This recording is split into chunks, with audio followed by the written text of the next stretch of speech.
Difficile pensare ad un primo incontro tra Robert Eggers ed una major hollywoodiana che potesse portare ad un risultato migliore di quello che nelle ultime settimane abbiamo la fortuna di poter ammirare nelle sale. Dopo i primi due film, The Witch e The Lighthouse, produzioni relativamente indipendenti dal rispettivo costo di 4 e 11 milioni, per Eggers è arrivata la possibilità con Universal di avere accesso ad un budget di oltre 90 milioni di dollari. Insieme ad esso sono anche arrivate ovviamente tutte le conseguenze dietro produzioni di questa portata, quindi Eggers non poteva fare più tutto quello che voleva nel modo in cui voleva, ma doveva anche rispettare le richieste dei produttori. Nonostante questo comprensibile limite, ma per quanto mi riguarda allo stesso tempo anche assurdo, perché imporre delle direttive ad un autore come Eggers è follia pura, il regista riesce a sfornare un'opera indirizzata ad un ampio spettro di pubblico senza tradire minimamente la propria poetica, ma anzi sviluppandola ed esaltandola, facendo di questo The Northman un blockbuster d'autore di rara bellezza.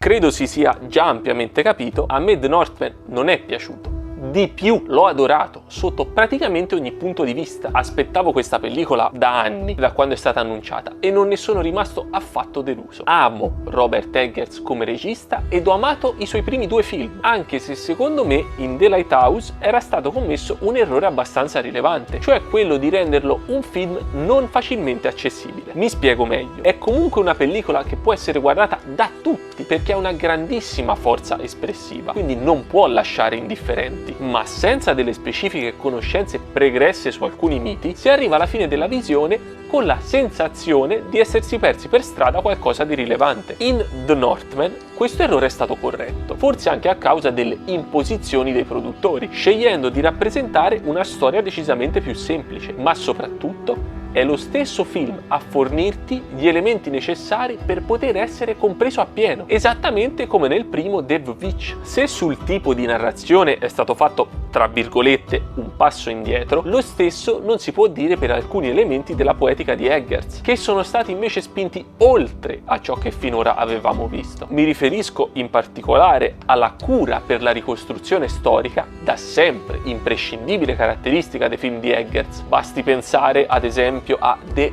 Witch, intitolato così perché al tempo nel quale è ambientata la storia la W ancora non esisteva, e all'importanza della figura animale. In The Witch avevamo Black Phillip, il caprone, in Lighthouse il gabbiano, ma in The Northman si va oltre, con una totale fusione tra l'uomo e la bestia. In più scene non solo il protagonista, ma anche altri personaggi hanno dei comportamenti puramente animaleschi. Queste non sono ovviamente le uniche due caratteristiche del cinema di Eggers presenti nel film. Ogni sequenza, ogni inquadratura, dalle atmosfere alla fotografia ai movimenti di macchina, sono una summa della poetica di quest'autore, maturata nel corso degli anni. Lato tecnico a dir poco strepitoso. Ci sono dei fotogrammi che potrebbero benissimo essere incorniciati ed appesi alle pareti di casa. Ed è proprio a tal proposito che secondo me bisogna fare ad Eggers il plauso più grande, perché queste scene così evocative e visivamente appaganti non risultano mai in nessun modo manieristiche. Durante il film non si ha mai la sensazione che il regista abbia voluto girare una determinata scena soltanto per far vedere quanto fosse bravo. Non c'è mai una sequenza, per quanto bella visivamente, che risulti fine a se stessa, ma sono sempre tutte relegate in qualche modo alla narrazione. La trama non poteva essere nulla di più semplice. Il film non è altro che un'ennesima rivisitazione dell'Amleto, non la tragedia di Shakespeare, ma la leggenda raccontata nel Saxo Grammaticus, rivisitata in chiave vichinga. Eggers però non poteva non metterci del suo. Fin dalla prima visione del trailer mi sono sempre chiesto una cosa riguardo a questa pellicola, e cioè se, ma soprattutto in che modo, il soprannaturale, altra caratteristica fondamentale del cinema di Eggers, sarebbe stato presente. Non solo il soprannaturale c'è, ma narrativamente parlando rappresenta anche il fattore preponderante, ed è stato inserito in maniera molto intelligente, differente rispetto agli altri due film del regista. Eggers sembra quasi voler dire allo spettatore: man mano che il film va avanti ti sto mostrando e mostrerò delle cose che magari per te possono non avere senso o sembrare addirittura un becero pretesto per allungare la trama, ma il mio interesse è quello di farti vedere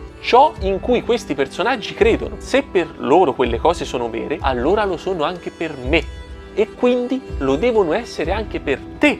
Per questo le sto rappresentando, un concetto che viene apertamente dichiarato in almeno un paio di circostanze. Un vero e proprio patto narrativo tra autore e spettatore che, se si riesce ad accogliere, ti regala un'esperienza in sala di assoluta bellezza. D'altro canto, se questo modo di raccontare non viene accettato da chi lo guarda, il film potrebbe non piacere. Infatti ho anche sentito pareri da parte di persone che sono rimaste deluse. Personalmente non riesco a concepire come si possa rimanere delusi davanti ad un'opera maestosa come questa, ma tant'è. Altro fattore che merita di essere nominato è la recitazione. Interpretazioni splendide da parte di tutti gli attori. In particolare mi ha colpito una scena con al centro Nicole Kidman. Chi ha già visto il film saprà perfettamente a quale momento io mi stia riferendo. Mi sono poi piaciute in particolar modo le interpretazioni di Dafoe, sempre una grandissima garanzia, e di Ethan Hawke, che sta facendo delle cose interessanti ultimamente. Anche nelle serie Moon Knight su Disney Plus non è affatto male. Per Robert Eggers sono 3 centri su 3 film, confermandosi così un autore straordinario, capace non solo di rimanere fedele alla sua poetica nonostante le pressioni dei maggiori produttori, ma dimostrando anche una certa versatilità senza snaturarsi minimamente, perché ci tengo a ricordare che questo The Northman, a differenza dei primi 2 film del regista, non è un horror. Fate un regalo ad Eggers, a me, ma soprattutto a voi stessi, e se non l'avete ancora visto, recuperate questo The Northman rigorosamente in sala se potete, perché sono opere come questa che fanno il cinema con la C maiuscola. Adesso sto per scendere più nel dettaglio con la recensione, quindi gli spoiler cominciano tra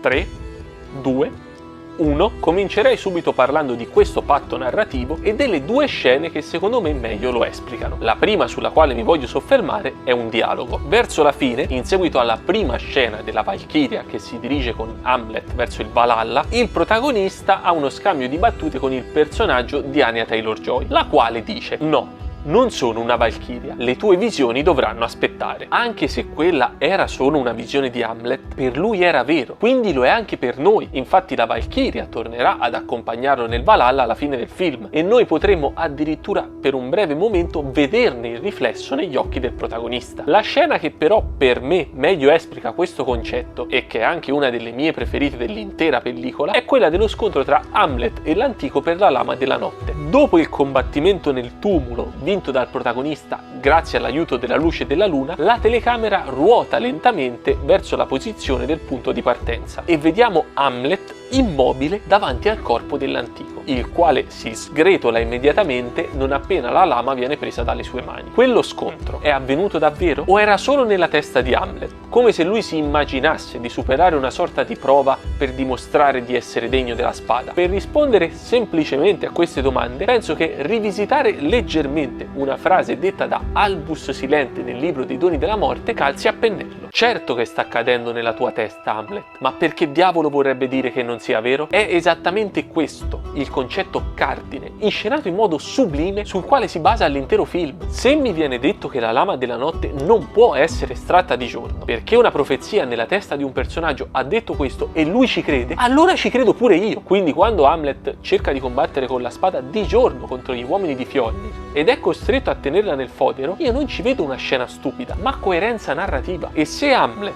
che sta per entrare in una capanna ed uccidere Fjolnir, non appena presa la spada, interpreta il canto del gallo che ferma la sua mano come il segno che deve rispettare la profezia e quello non era ancora il momento per agire, allora ci credo pure io. Ed è giusto così. Come già detto in precedenza, la trama del film è veramente semplice. L'unico colpo di scena, anche per certi versi prevedibile, è quello della confessione della madre ad Hamlet. Il fatto che sia lei l'artefice di tutto e le motivazioni che l'hanno spinta a farlo ribaltano completamente il significato della vendetta del figlio. Quando lei dice che all'inizio del film non stava urlando per le azioni di Fjolnir, ma stava ridendo, è vero. Alla seconda visione ho prestato attenzione a questo particolare e si possono effettivamente distinguere gli schiamazzi da quelle che a primo impatto potevano sembrare delle grida. Come in altre storie di vendetta, anche qui nessuno ha ragione e le azioni di tutti possono in qualche modo essere giustificate. La violenza non fa che produrre altra violenza. Dopo tutto quello che Hamlet ha passato, dopo essere cresciuto nell'odio, dopo essersi ripetuto all'infinito quel mantra: ti vendicherò padre,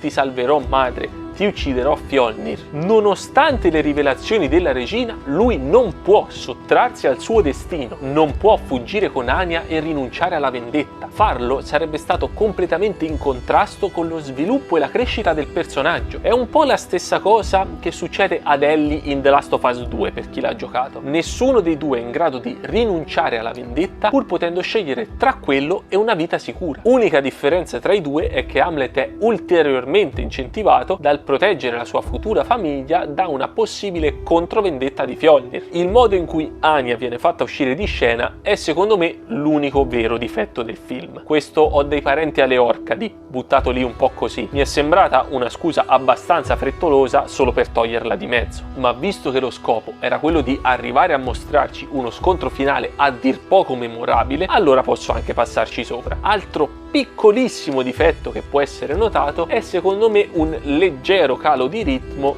dopo la cattura di Hamlet, ma questa è veramente una minuzia. The Northman è un film quasi perfetto sotto praticamente ogni punto di vista. Che cosa si può rammaricare ad una pellicola del genere? Che magari la storia non è originale e a tratti scontata? Segue infatti i binari che dall'inizio erano stati tracciati, ma i film non devono per forza avere tutti una trama incredibile, ricca di colpi di scene che nessuno si aspetta. Il cinema è fatto anche di storie semplici, che se raccontate e rappresentate in questo modo si elevano a massima espressione di quest'arte. Io il film l'ho visto già 2 volte. I miei non sono proprio pareri a caldissimo, visto che la prima visione risale ormai a una decina di giorni fa, ed in entrambe le circostanze non volevo che finisse, talmente magico ed incredibile era quello a cui stavo assistendo. E sono anche per certi versi preoccupato, vorrei tornare a vederlo nuovamente in sala, perché chissà quando ricapiterà di trovare un prodotto del genere al cinema. Non vedo l'ora che esca la versione home video per vedere le scene extra che sono state tagliate dal film, perché di questo The Northman io non ne ho affatto abbastanza. Da quando ho cominciato ad interessarmi seriamente al cinema, ci sono stati altri autori che mi hanno colpito. Mi viene da pensare ad esempio a Darren Aronofsky e Damien Chazelle, ma mai nessuno era stato in grado di catturarmi come Eggers, che si conferma sulla buona strada per diventare un autentico maestro del cinema. Ho sentito anche persone parlare di una triade di registi moderni portatori della nuova ondata horror: Jordan Peele, Ari Aster e appunto Robert Eggers. Va bene tutto, ma Peele non c'entra niente con gli altri due. Il primo, Scappa Get Out, è pure carino, nulla di più, ma il suo secondo film, Us, è veramente orribile. Portatore di che? Per quanto riguarda Ari Aster, ho molto apprezzato il suo Midsommar e penso di aver anche colto un paio di citazioni a quella pellicola proprio in The Northman, ma non c'è comunque paragone. Eggers al momento è di gran lunga superiore, nemmeno se lo vede Aster. Penso che tutti ci auguriamo vivamente che Robert Eggers prosegua per questa strada. Personalmente sono molto contento della piega che sta prendendo la sua carriera e ormai, come sempre dopo un suo film, sono già in trepidante attesa per il prossimo. Non vedo l'ora di assistere alla sua personale interpretazione di Nosferatu, che già so non potrà deludermi.